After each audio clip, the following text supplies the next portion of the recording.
Hello everybody, Calamity here. Happy Friday to you. Today's video is going to be about the brand new combat event that just dropped in Genshin right now. And if you have tried it yourself, you might have been struggling on the hardest difficulty. It really is a doozy this time. One of y'all keeps telling Hoyoverse to make the combat related events harder for some reason. Because these events were not this hard in the past. I guarantee you that.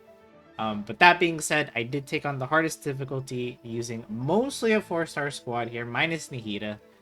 And we went with a Hyper Bloom team because we have a optional objective where if we trigger 30 Dendro reactions, we get a huge boost of 400 Elemental Mastery. So that's a really, really strong buff to this team, which is why we went with Hyper Bloom. If you are struggling with, beating this fight, even on the lower difficulties, try a Burgeon team, try Hyper Bloom, Aggravate, Spread. It's all going to be really, really good with this extra Elemental Mastery. That being said, I do not recommend doing the hardest difficulty. The rewards are definitely not worth it. This is just to showcase how good your well-built characters are, or if you've spent the money for consolations, how easy it can be for you to clear it, but it was not easy for me. I struggled a lot. So here's the run. I'm going to commentate over it, and we are starting once again with a Hyper Bloom team here. I'm going to switch to Nahida, and we're going to tag all three of these Maguu Kenkis with her skill.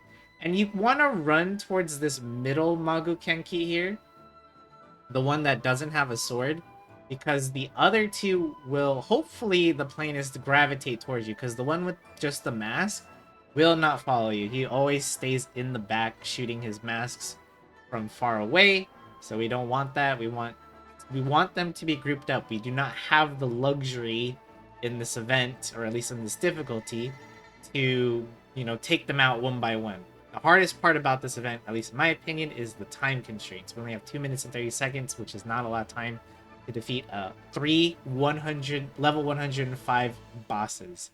That is a lot of HP to go through. So here, we switch to Nihida, tag all three, use the burst immediately because all three of them are going to do some kind of attack. Like we can already see many of them are charging to do some attack. We use the iframes of the burst to basically power through it.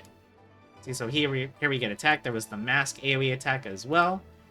You sprint past them, and we want, again, we're going towards the one that doesn't have a sword, the mask one, and we pop our burst and just start hyper blooming.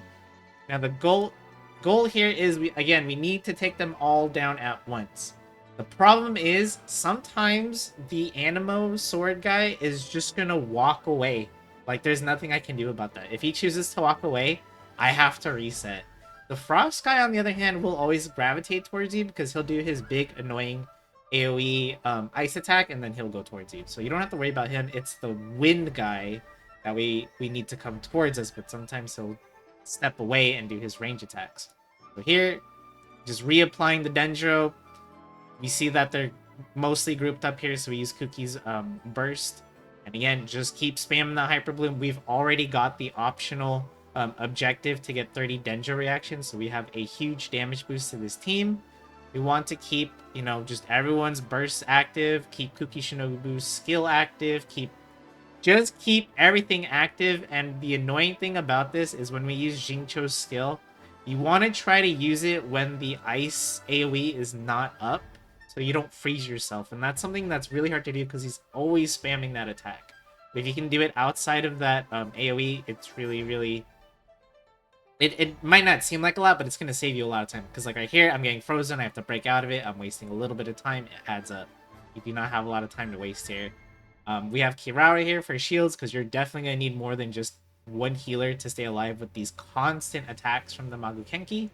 And again, we got a little bit lucky here that they're all, they're all here. None of them have walked away too far. So we're constantly getting damage to all three of them, not just with Hyper Bloom, but with Jincho's skill.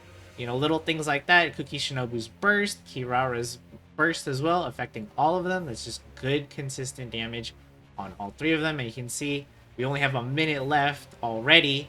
And it's looking kind of close, right? But we've just been sticking with the masked Maguu Kenki, and we're still damaging both of them. This is really good here. I have the Favonius sword on Kirara, so we're getting extra energy for everybody. And again, just spamming Hyper Bloom non-stop all day, every day. And there, the mask one has went down, and now we just have the 2 sword guys. If you have to choose between one of the sword guys, the wind one, of course, because again, the ice one or the cryo one will gravitate towards you no matter what. That's why I noticed he moved away. So we switch targets a little bit, and then we just go back to focusing the Animo Maguu Kenki, and then it's just the same thing. Just spamming Hyper Bloom, spamming. There's 10 seconds left. It's getting a little scary, a little close here, but we're able to wrap it up with just Jincho's skill there and Kuki Shinobu's burst.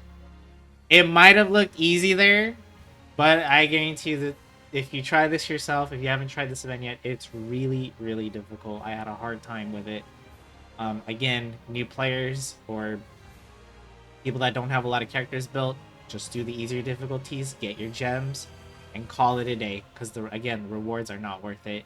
You just get like 20k Mora and I think it's artifact EXP bottles. So you can always farm Mora. You can always farm EXP bottles now. It's very easy to do that. So I don't think you're gonna have trouble, or I don't think you're missing out too much. That being said, if you have any questions on this event or you need some help and you want to try to take on the hardest difficulty, feel free to ask me in the comments down below. I'll do my best to help you. But last but not least, I'll show the builds of my characters so you can see what I was working with. Right, I have taken my rightful place in the bottom right once again. So here is the build for the team we used. Kuki Shinobu at level 90. She is only using an Iron Sting. You can craft this weapon, and the only reason she has it is just for the free Elemental Mastery. If you have other 4-star weapons that give Elemental Mastery, those will work too. As well as the Freedom Sworn Sword. Artifact, she's using the Flower of Paradise Lost, because this set is meant for Hyper Bloom characters, and that is exactly what she is. And she is built for Elemental Mastery, of course. Elemental Mastery as the main stat on every single piece of artifacts that it can be a main stat of, and of course substats as well.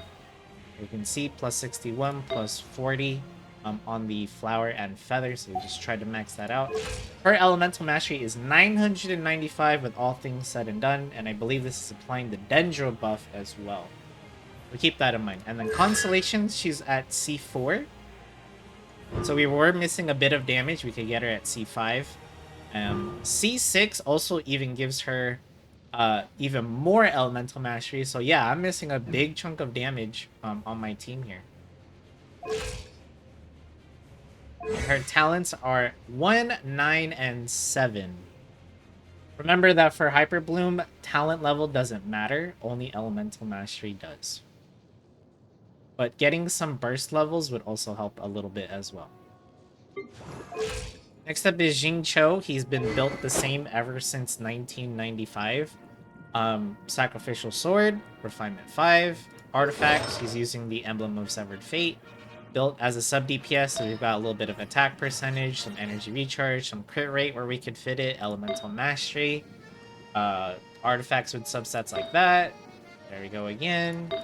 Hydro damage bonus goblet with some good substats, and crit damage goblet with some crit rate. This one's awful, by the way, but I'm too lazy to fix it. And he is at C6 with talents at 2, 9, and 12. His skill and burst being the most important. In fact, I could have even got even more damage had I upped his talent levels. Next up is Nahida. And she does have her signature weapon because she needs as much Elemental Mastery as she can get. Artifact, she is using the Deepwood Memory set. This reduces Dendro Res, which increases the damage of Hyper Bloom. And she is also built for Elemental Mastery. Just try to get as much of it as possible on all of her main stats here. And as you can see, even when I try to go for Elemental Mastery, I get the insane crit rate, crit damage substats what I was even going for. She has at C0, but if you do have Constellations like on your Nahida, then that fight is going to be even easier for you. And her talents are at 7, 9, and 9, so we can get just, even more damage output if we crowned her burst and skill.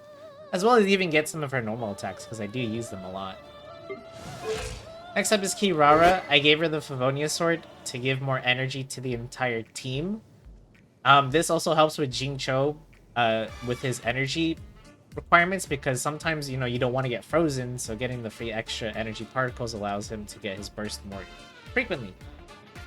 And then artifacts, she is just using 2-piece Voracash's Glow and 2-piece Tenacity of the Millilith. This is to max out her shield, and even with that, that shield was falling apart really fast against the Maguu Kenki.